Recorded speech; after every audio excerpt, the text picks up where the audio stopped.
মিরপুরের উইকেটের রং নিয়ে আমরা যারা আলোচনা করেছি, 5 জন স্পিনার প্রতিপক্ষ খেলিয়েছে, 50 ওভার বল করেছে, সবশেষ ম্যাচে রেকর্ড করেছে ওয়ানডে 54 বছরের ইতিহাসে বাংলাদেশকে সুপার ওভারের ম্যাচে হারিয়েছিল।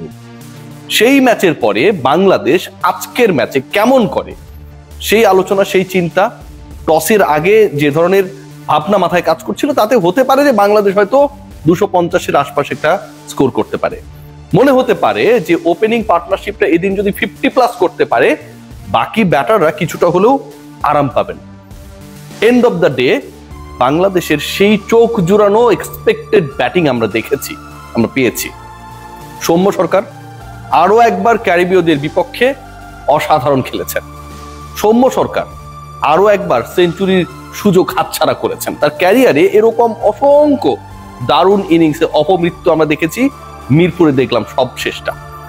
সাইফকে নিয়ে যে আলোচনা ছিল যে টি-20-র ফ্ল্যাশি সাইফ, ওয়ানডেতে তিনি কতটা কার্যকর, সেই সাইফ 80 রানের অনবদ্য ইনিংস খেলে প্রমাণ করে দিয়েছেন যে কোনো ফরম্যাটেই তাকে আপনি বিবেচনা করতে পারেন এবং যে কোনো ফরম্যাটেই ব্ল্যাঙ্ক চেক হিসেবে বাংলাদেশ দলের জন্য নিজের সর্বোচ্চ দিতে প্রস্তুত তিনি। এই যে সৌম্য আর সাইফের আলোচনা করছি, একটা সময় আমাদের সবার মাথার মধ্যে একটা ব্যাপারই কাজ করছিল যে এই দুজনের মধ্যে কে আগে সেঞ্চুরি করবে। একটা সময় মাথার মধ্যে এটা কাজ করছিল যে এই দুজনের মধ্যে কে আগে 50 করবে, কার স্ট্রাইক রেট বেটার হবে। 49 বলে 50 করা সৌম্য 50 করার পথে, সাইফ তাকে ছাড়িয়ে গেলেন 44 বলে 50। 100 করার ক্ষেত্রে, ছক্কা মারার ক্ষেত্রে দুজনের সে কি প্রতিদ্বন্দ্বিতা।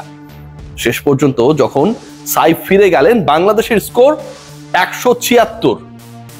অনুমান করে বলুন যে সেই সময় কত ওভারে খেলা চলছিল। অনুমান করার দরকার নাই, বাংলাদেশের সে সময় 26তম ওভার রানিং। 25 ওভারে একটা দল বিনা উইকেটে 176 রান করেছিল। সাইফ হাসান আউট হবার পর 26তম ওভারে দ্বিতীয় বলে বাংলাদেশের প্রথম উইকেটটা পড়ে। এরপর থেকে দল যেভাবে খেলেছে, এরপর থেকে বাংলাদেশ যেভাবে ভুগেছে, স্ট্রাগল করেছে, আজকের ম্যাচে বিশাল জয় নিশ্চিত করার পর, সিরিজ নিশ্চিত করার পর, র্যাঙ্কিং এ 9 আর 10-এর লড়াইয়ে আরো একবার এগিয়ে যাবার পরেও অতৃপ্তির জায়গাটা ওই ব্যাটিং নিয়ে থেকেই যাচ্ছে। বাংলাদেশ দল যারা 25 ওভারে 176 করেছিল, পরের 25 ওভারে যদি আরো 176 তো, কারণ শেষ 10 ওভার, শেষ 5 ওভার, শেষ 8 ওভারে আপনি পেটাবেন, সেটাই তো হিসাব। পরের 25 ওভারে আপনার হাতে 10টা উইকেট রয়েছে, সেটাই তো হিসাব। তাহলে বাংলাদেশের স্কোর দাঁড়ায় 50 ওভার শেষে 352। ভুল শুনছেন না, কিন্তু শেষ পর্যন্ত বাংলাদেশ 296 বেশি করতে পারে নাই। পরের 150 বলে বাংলাদেশ দল কত করেছে জানেন? 120 রান। পরের 25 ওভারে বাংলাদেশ 120 রান অ্যাড করেছে। প্রতি ওভারে বাংলাদেশ 6-এর উপরে রান তুলতে ব্যর্থ, এমনকি 5-এর উপরও রান তুলতে ব্যর্থ। পরের 25 ওভারে 120 করতে 8টা উইকেট গেছে টিম টাইগার্সের। সৌম্য সরকার আর সাইফ হাসান, ওই যে বলছিলাম যে প্রতিদ্বন্দ্বিতা, কে আগে শতক হাঁকাবে, কার ইনিংসটা কত বড় হতে চায়, কত বড় হতে পারে। বাংলাদেশের ওপেনিং এ হাইয়েস্ট পার্টনারশিপটা কত, সেটাও সবাই খোঁজার চেষ্টা করছিল। টিভি স্ক্রিনে যখন চলে আসে 292 তামিম ইকবালের সাথে লিটন কুমার দাসের সেই পার্টনারশিপ, আজকে সেটা ভেঙে যাবে। সেই রেকর্ড যেমন ভাঙে নাই, বাংলাদেশ দল শেষ পর্যন্ত 300-র ম্যাজিক ফিগারটাও ছুঁতে পারে নাই। সৌম্য 91 এগিয়ে ফিরে গেছেন, দারুণ খেলেছেন।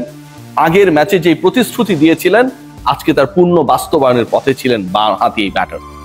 সাইফ হাসান যে 6টা ছক্কা মেরেছেন, যেভাবে ডমিনেট করেছেন, শেষ পর্যন্ত ওই মিসহিটটা যদি মিসহিট না হতো তাহলে হয়তো তিনিও আউট হতেন না, আরো একটা ছক্কা বাড়তো, 6-এর সংখ্যা হয়ে দাঁড়াতো 7।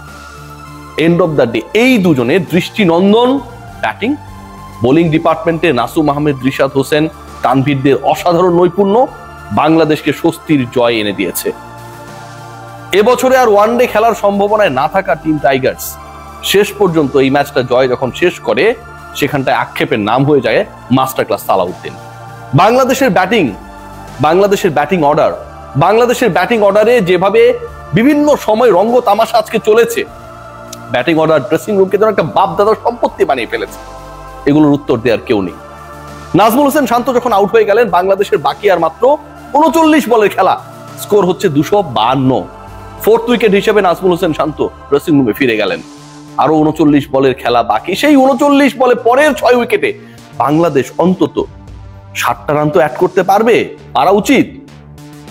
পরের ব্যাটার হিসেবে আসলেন মাহিদুল অঙ্কন, এমনকি নুরুল হাসান সোহান আজকেও যিনি 8 বলে 16 রানের অপরাজিত ইনিংস খেলেছেন, আগের ম্যাচেও যিনি ভালো টাচে থেকে অপরাজিত থেকে তার ইনিংসটা শেষ করেছেন, আজকের ম্যাচে সোহানকে নামানো হয়েছে নাম্বার 8-এ।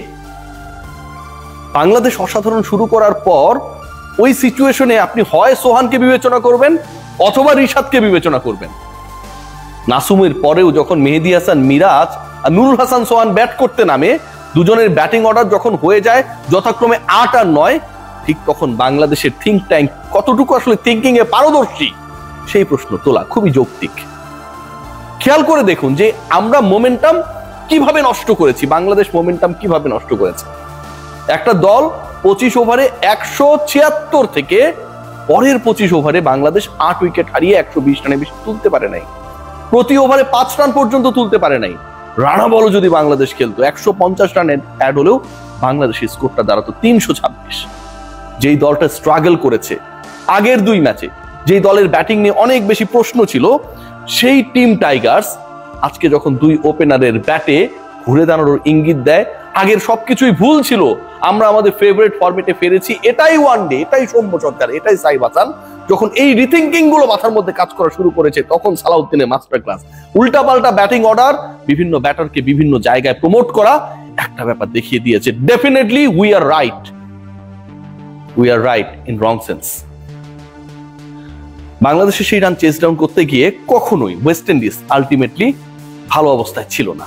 নাসুম আহমেদ শুরু থেকে অ্যাটাক করেছেন, মেহেদী হাসান মিরাজ এই নাসুমকে দলভুক্ত করার ক্ষেত্রে যে মুন্সিয়ানার পরিচয় দিয়েছেন, আর তাকে দলে না নিয়ে স্পিনিং উইকেটে গাজী আশরাফ হোসেন লিপুরা যে বিতর্কের জন্ম দিয়েছিলেন যে নাসুম আহমেদ 16 জন 15 জনের মধ্যে নাই, সেটা যেন আরো একবার প্রমাণ করার জন্য আজকে নাসুম এই ম্যাচকে ভরসা হিসেবে বেছে নিয়েছেন।